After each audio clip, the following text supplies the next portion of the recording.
আচমকা রান্নার গ্যাসের দাম বৃদ্ধি, মাথায় হাত মধ্যবিত্তদের। হঠাৎ করে এই মুহূর্তে খুবই একটি চাঞ্চল্যকর খবর উঠে আসলো। মোদী সরকার রান্নার গ্যাসের মূল্য বৃদ্ধি করলো। হ্যাঁ, ঠিকই শুনছেন, মোদী সরকার রান্নার গ্যাস সিলিন্ডারের দাম বৃদ্ধি করলো। কত টাকা বৃদ্ধি করলো? এখন গ্রাহকদের রান্নার গ্যাস সিলিন্ডার ক্রয় করতে হলে কত টাকা ব্যয় করতে হবে? আজকে থেকে নতুন দাম সংযোজন করা হলো। রান্নার গ্যাস সিলিন্ডারে কত টাকা ব্যয় করে আপনাদের এখন সিলিন্ডার ক্রয় করতে হবে এ প্রসঙ্গে ইতিমধ্যে আপডেট দিয়ে দেওয়া হয়েছে।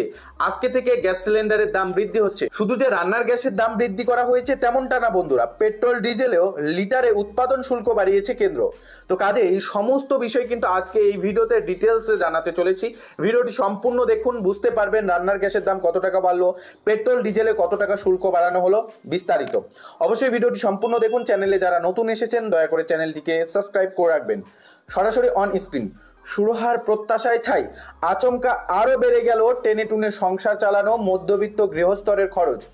আজ থেকে বাড়িতে রান্নার গ্যাস সিলিন্ডারের দাম 50 টাকা বাড়িয়ে দিল মোদী সরকার। বুঝতে পারছেন, প্রতি রান্নার গ্যাস সিলিন্ডারে 50 টাকা বাড়িয়ে দিল মোদী সরকার। এখন আপনাদের রান্নার গ্যাস নিতে হলে অতিরিক্ত 50 টাকা ব্যয় করতে হবে আগের তুলনায়। ফলে কলকাতায় তা 829 থেকে বেড়ে হলো 879 টাকা। আগে রান্নার গ্যাসের দাম ছিল 829 টাকা, কিন্তু বর্তমানে যেহেতু মোদী সরকার 50 টাকা বৃদ্ধি করেছে, কাজেই এখন আপনাদের রান্নার গ্যাস নিতে হলে 879 টাকা ব্যয় করতে হবে। সূত্রের খবর, উজ্জ্বলার গরিব গ্রাহকদের খরচেও 509.43 থেকে বেড়ে হচ্ছে 559.43 টাকা। তবে তারা সিলিন্ডার প্রতি 319.57 টাকা সরকারি ভর্তুকি পান সরাসরি ব্যাংক অ্যাকাউন্টে। সাধারণেরা 19.57 টাকা। এই দিন পেট্রোল ডিজেলেও লিটারে 2 টাকা করে উৎপাদন শুল্ক বাড়িয়েছে কেন্দ্র। তেল সংস্থাগুলির অবশ্য দাবি এতে খুচরো দাম বাড়বে না। সংশ্লিষ্ট মহলের ক্ষোভ, বিশ্ববাজারে তেল সস্তা হওয়ায় ব্যারেল $63। দেশে দাম কমানোর যে সুযোগ খুঁজেছিল তা বন্ধ হলো, প্রশস্ত হলো সরকারের আয় বৃদ্ধির পথ। ফের প্রমাণ হলো এই জামানায় বিশ্ববাজারে দাম কমার সুবিধা মেলে না, কিন্তু মূল্য বৃদ্ধির ভার বইতে হয়। বর্ধিত খরচ জুঝতে যে মধ্যবিত্তরা সাহস করে শেয়ার বা ফান্ড কিনেছেন, এই দিন বিপাকে তারাও। বাজার খুলতেই শুল্ক যুদ্ধের আশঙ্কায় প্রায় 4000 পয়েন্ট পড়ে সেন্সেক্স। শেষ পর্যন্ত পতনে দাঁড়ায় 2226.79। লগ্নিকারীদের 14 লক্ষ কোটি টাকার শেয়ার সম্পদ হারিয়েছে সোমবার। এই দিন এলপিজি সিলিন্ডারের দাম বৃদ্ধি নিয়ে মোদী সরকারকে দুষেছে বিরোধী শিবির। মুখ্যমন্ত্রী মমতা বন্দ্যোপাধ্যায়ের তোপ, বিজেপি সরকার বিকাশ আসলে সাধারণ মানুষের শেষ সম্বলটুকু পর্যন্ত কেড়ে নেওয়া। কংগ্রেস নেতা রাহুল গান্ধীর কটাক্ষ, মূল্যবৃদ্ধিতে বিপর্যস্ত মানুষকে আরও একটি উপহার।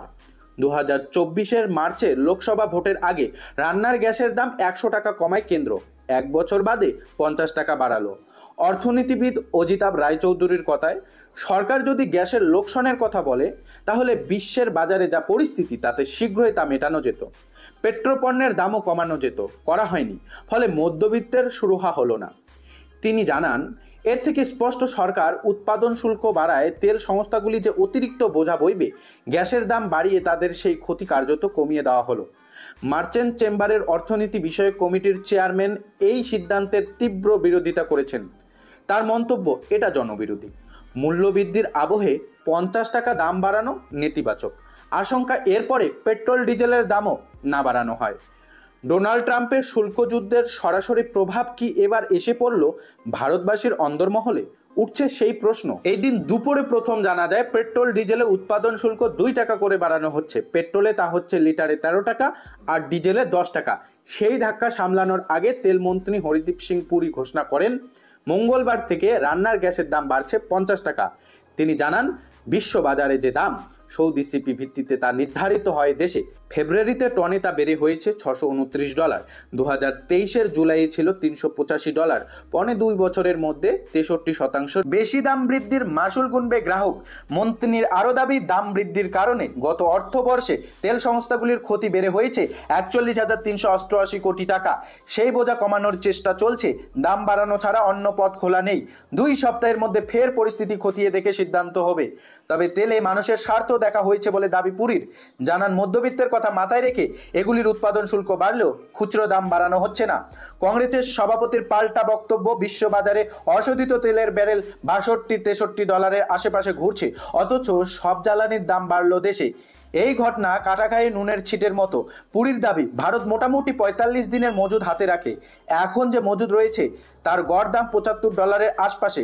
তাই এই কম দাম যদি আরও কিছুদিন চলে তাহলে হয়তো খুচরো বাজারে দাম বদলের সম্ভাবনা তৈরি হবে।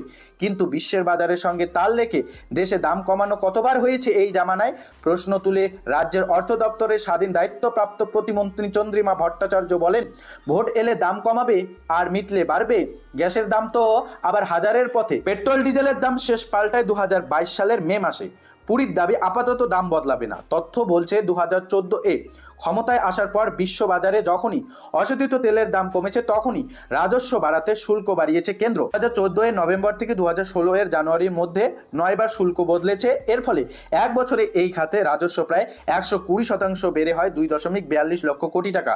কোভিডের সময় অর্থাৎ 2020-এর মার্চ থেকে মে মাস পেট্রোল উৎপাদন শুল্ক বেড়েছিল 13 টাকা ও ডিজেলে 16 টাকা, পরে তা কিছুটা কমে। তো বুঝতেই পারছেন ইতিমধ্যে যে আপডেটে দেখতে পাচ্ছেন রান্নার গ্যাস যেটা আগে কিন্তু 829 টাকা ছিল, এখন সেটা 50 টাকা বৃদ্ধি করা হয়েছে, এখন দাম হচ্ছে 879 টাকা। এবং পেট্রোল ডিজেলে 2 টাকা কিন্তু অতিরিক্ত শুল্ক বাড়ানো হয়েছে। তো এই বিষয়গুলি নিয়ে আপনার মূল্যবান মতামত কি রয়েছে কমেন্ট বক্সে জানিয়ে দেবেন। ভবিষ্যতে পেট্রোল ডিজেলের দাম আরও বৃদ্ধি হবে নাকি বা গ্যাসের দাম আরও বৃদ্ধি হওয়া উচিত নাকি, এই বিষয়গুলি নিয়ে আপনার যে মূল্যবান মতামত কমেন্ট বক্সে জানিয়ে দেবেন। এটাই আপডেট জানানোর ছিল। ইতিমধ্যেই কেন্দ্রের সরকারের তরফে একগুচ্ছ চাঞ্চল্যকর পদক্ষেপ নেওয়া হয়েছে, যা ইতিমধ্যে আপডেট প্রকাশিত করা হয়েছে। সমস্ত আপডেট আপনাদের ডেডিকেটেডভাবে জানিয়ে দিলাম। এ প্রসঙ্গে আরও কোনো কিছু জানার থাকলে কমেন্ট বক্স খোলা রয়েছে, কমেন্ট বক্সে আপনারা জানাতে পারেন। পাশাপাশি কে কোথা থেকে ভিডিওটি দেখছেন অবশ্যই কমেন্টে জানিয়ে দিবেন। চ্যানেলে নতুন এসে থাকলে চ্যানেলটিকে সাবস্ক্রাইব করে রাখবেন। আর এই বিষয়ে আপনার বক্তব্য অবশ্যই কমেন্ট বক্সে জানাতে ভুলবেন না। দেখা হচ্ছে খুব শীঘ্রই আরও একটি নতুন ভিডিও।